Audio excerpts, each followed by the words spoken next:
புதுசாக தையல் பழகிறவங்களுக்கு அந்த பார்டரை வந்து கார்னரில் எப்படி வந்து நம்ம மடக்கி தைக்கிறது அப்படின்றதுல டவுட் இருக்கும். இப்போ வாங்க அதை எப்படி ஈஸியாக நம்ம மடக்கி தைக்கிறதுன்னு சொல்லி பார்க்கலாம். இந்த மாதிரி கிளாத்தில் நம்ம பார்டரை வந்து வச்சு அப்படியே தைக்க ஆரம்பிக்கலாம். பாருங்கள், அந்த கார்னர் பகுதி வந்ததுக்கப்புறம் ஒரு 1/4 இன்ச்சுக்கு முன்னாடியே பார்டரை வந்து இந்த மாதிரி தூக்கி விட்டுருங்க. இப்போ நான் உங்களுக்கு இந்த சைட்லேருந்து காட்டுறேன். 1/4 இன்ச்சுக்கிட்ட இந்த மாதிரி கையை வச்சுட்டு அப்படியே லைட்டாக வந்து அந்த மேலே இருக்க கையை வந்து தூக்குங்க.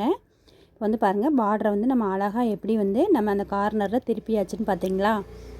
இந்த மாதிரி திருப்பினதுக்கப்புறம் அந்த கார்னரில் வந்து ஊசியை குத்தி நிப்பாட்டிட்டு அப்படியே நம்ம தையலை வந்து மேலே வரையும் தைச்சி மறுபடியும் திருப்பி ஒரு தையல் போட்டுருங்க. இந்த மாதிரி தான்ப்பா வந்து கார்னரில் வந்து நம்ம பார்டரை வச்சு திருப்பணும். இப்போ ஈஸியாக வந்து பார்டரை எப்படி நம்ம திருப்புறது அப்படின்னு சொல்லி கற்றுக்கிட்டோம். இதே மாதிரி குட்டி பார்டராக இருந்தாலும் சரி, பெரிய பார்டராக இருந்தாலும் சரி, அந்த 1/4 இன்ச்சை மட்டும் நான் எப்படி மடக்கினேன்னு பார்த்தீங்களா? அதே மாதிரியும் மடக்கி நீங்களும் தைச்சி பார்த்துட்டு எப்படி வந்தது அப்படின்னு கமெண்ட் பண்ணுங்கள். இந்த வீடியோ உங்களுக்கு யூஸ்ஃபுல்லாக இருக்கும்னு நம்புகிறேன். இந்த வீடியோ பிடிச்சிருந்தா கண்டிப்பாக ஒரு லைக் போட மறந்துடாதீங்க. தேங்க்யூ.